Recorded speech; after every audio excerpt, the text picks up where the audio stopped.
Have you ever looked around and wondered, how did China go from making cheap toys to launching rockets and dominating global tech in just one generation? It almost feels unreal. Not long ago, entire cities in China didn't have paved roads. Now, they've got more high-speed rail than the rest of the world combined. Villages turned into megacities. Farmers became engineers. And the world?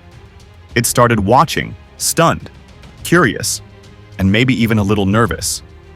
Was this explosive growth the result of raw genius, bold innovation, tireless ambition, and forward-thinking leadership? Or is there something darker beneath the surface, hidden mountains of debt, overbuilt ghost cities, and an economy running on borrowed time? Today, we peel back the curtain on the real story behind China's rise. Because depending on which version you believe, China is either the future or a fragile illusion waiting to collapse. Stick around. This isn't just about China, it's about the world we're all stepping into.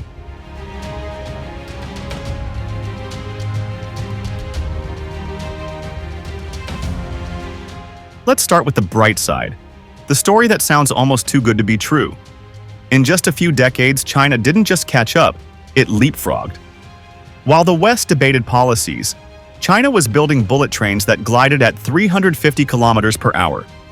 While Silicon Valley grabbed headlines, Chinese tech giants like Huawei, BYD, and DJI quietly began reshaping global industries. Today, China is the world leader in electric vehicles, producing more EVs than the US and Europe combined. In solar energy, it doesn't just dominate, it owns nearly the entire supply chain, from raw materials to finished panels. And in 5G, they rolled it out across cities before some countries had even finished testing. Behind the scenes, there's been a tidal wave of government-backed R&D funding.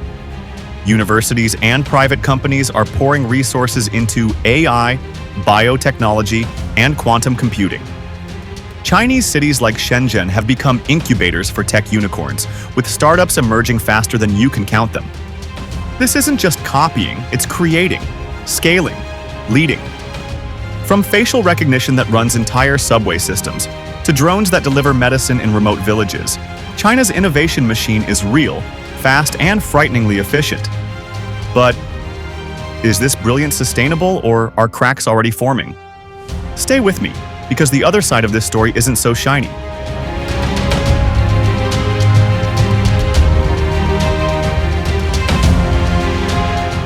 But every miracle has its price, and China's might just be written in red ink.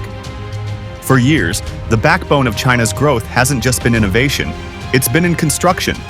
Bridges, highways, airports, entire cities built at breakneck speed. And while some of that built real progress, a lot of it built something else: debt. Look closer, and you'll find ghost cities, fully built, eerily empty, waiting for people who never came. Real estate became the go-to investment for millions of Chinese families, driving prices sky high.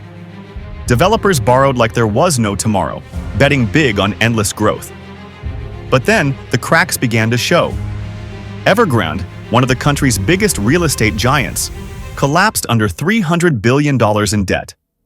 And it wasn't alone. Across the country, unfinished towers stand like monuments to a model that went too far, too fast. Behind it all, local governments got tangled in risky financing schemes, off-the-books borrowing through shadow banks and hidden debt vehicles. Why? Because they relied on land sales and construction to fund everything. When real estate stalled, so did the money. This isn't just a housing bubble. It's a web of risky bets that's now stretching across the entire economy. So, is China still riding high on innovation, or is it now sprinting on a treadmill of debt? Fast, impressive, but dangerously unsustainable. We're not done yet. In the next section, we'll ask, what happens next? Boom or bust?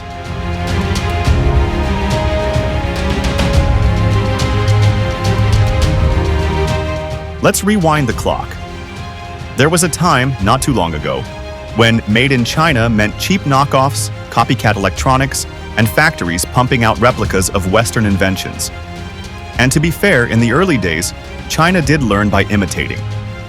It reverse-engineered products, studied foreign tech, and built its foundation on what others had already created. But then something changed. Fast forward to today, and China isn't just copying, it's competing.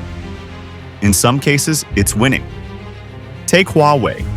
Despite US sanctions, it developed its own chips and rolled out 5G networks across the globe. Or DJI, the company that basically owns the global drone market. These aren't imitators, they're leaders, innovators, disruptors. And yet, the shadow of imitation still lingers. The West continues to raise alarms about intellectual property theft, forced tech transfers, and state-backed corporate espionage. Global perceptions haven't fully caught up to China's transformation, and maybe they're not entirely wrong. IP enforcement is still murky, and for many foreign firms, doing business in China can feel like handing over the blueprints.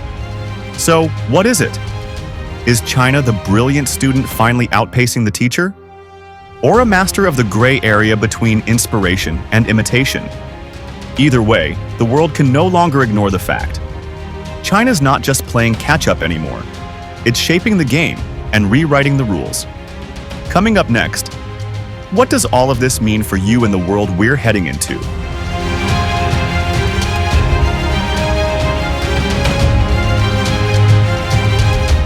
Whether you admire it or fear it, one thing's undeniable. China's rise has reshaped the global economy in ways we're still trying to fully understand.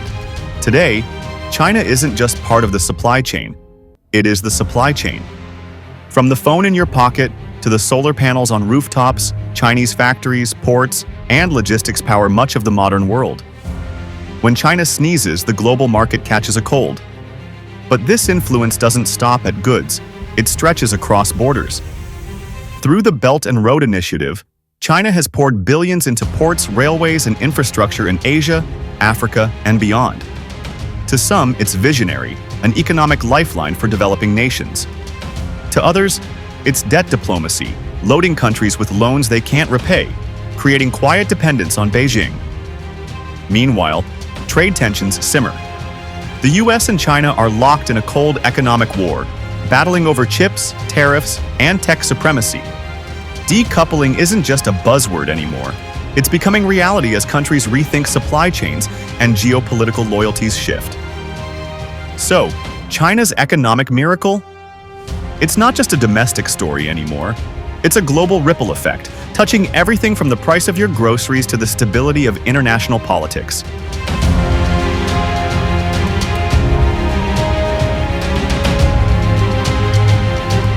So, what's the truth? Is China's rise a masterclass in innovation or a high-stakes gamble built on shaky debt? The answer, as with most things in life, lies somewhere in between. Yes, China has achieved staggering progress, unmatched in speed and scale. Its cities, tech, and global influence are undeniably real. But behind the gloss, there's a balancing act. Between ambition and sustainability, between creation and control, between bold innovation and dangerous excess. In many ways, China's story is both a miracle and a cautionary tale, and its next chapter? That depends on whether it can evolve from building fast to building smart, trading short-term growth for long-term stability. Because in the end, the world isn't just watching China's economy, it's watching its choices.